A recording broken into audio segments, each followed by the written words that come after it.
Morning, everybody. Cable Guy Ken here. Got a hatchet. My brother Ryan Ziegler lives up the road from me here. He's got this old hatchet. It's got Fulton stamped on the side of it. You can tell this is an old piece. The handle won't stay on it, so we're going to see what we can't do about we're going to reprofile this edge, get it back sharp again. I may clean all this up and re-blue it. We'll see how the metal looks when I get done. And I'm going to clean this handle up, make it look new, and split it and put a wedge in there so it'll help hold that handle on. It's never had anything in the end of it that you can see. It was just a press fit. But we're going to fix that, shave us down a little wedge to drive down in there, and maybe put some kind of epoxy or something in it just to hold it in place so it'll stay good and tight for them. And that's a good little camp axe. I mean, that's probably about a 4-inch head on it across. Just needs a good, reprofile and sharpening. And that'd be a good little belt axe, something you could throw on your side real quick. And when I get some leather in, I'm gonna run around there. We'll see if we can't make some kind of covering for it, just something that'll slip over, and maybe have a strap to come around and snap down to it. See if I can't help him make one for that. So let's get started on this and see what we're gonna do today. All right, I'm gonna start off by just removing all this old stuff and maybe take some of the finish off of this handle real quick.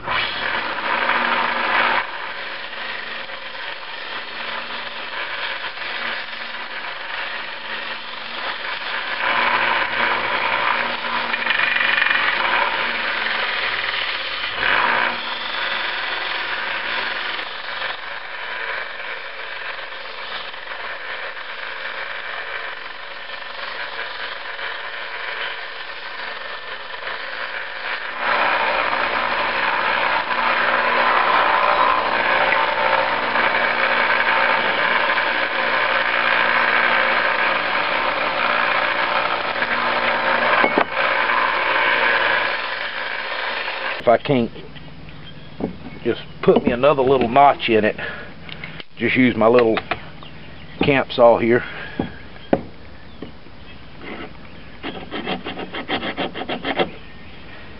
Find a better way to do this.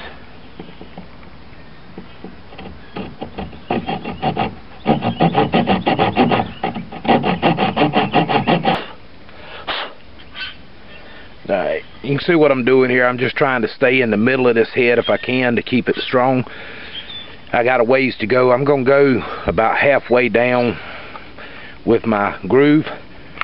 So I'm going to get this done and I'll get back with you in a minute.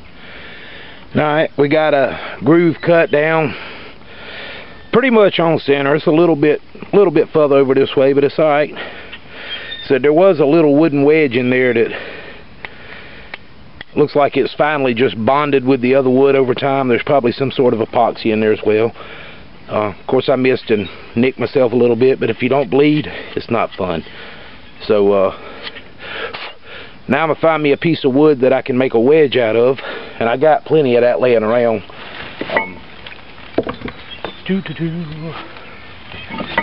Something about like that would work pretty good. This is a piece of oak, and I need it to be about yay wide, about right there. And we're going to cut this down as we can.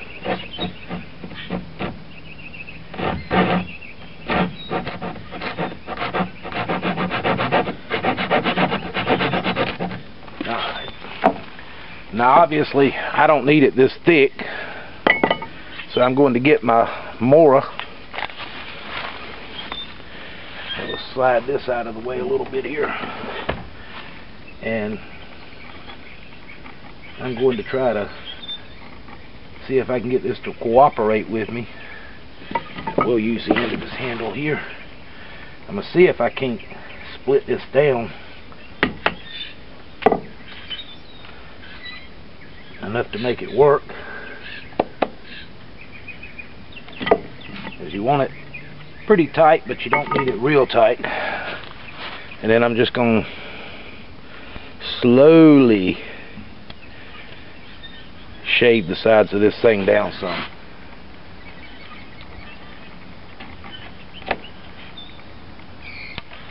But this, I still hadn't sharpened my Mora since I got it. I did strop it, but it's just really wickedly sharp. So that's about the same height as my wedge.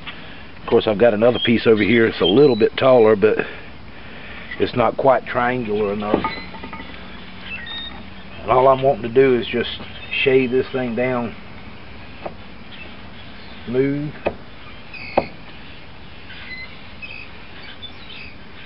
We'll get this in.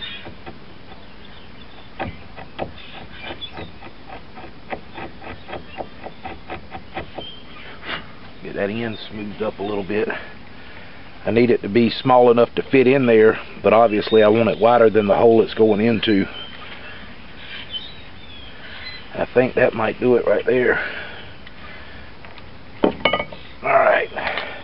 Now before I try to drive that wedge in there and permanently seal it into the blade, I'm going to set that aside with the handle.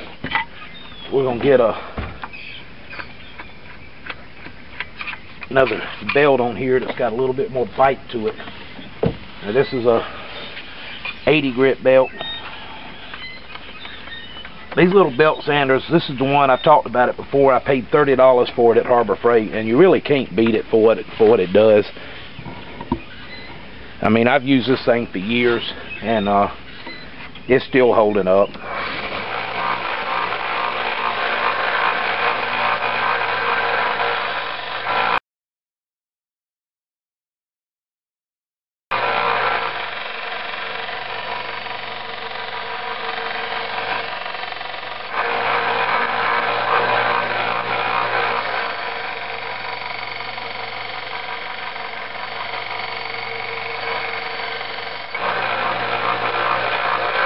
There's actually a lot of little nicks and gouges in this, so it's going to take a good bit to get it worked down.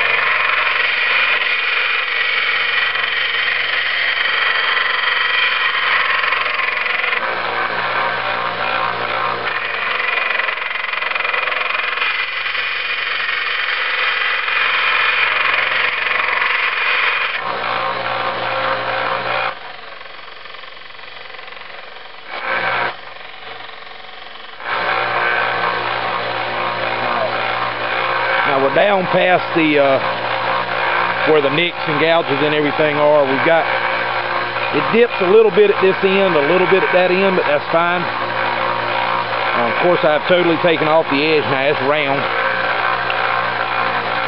Keep getting it wet so we don't mess the temper up too much.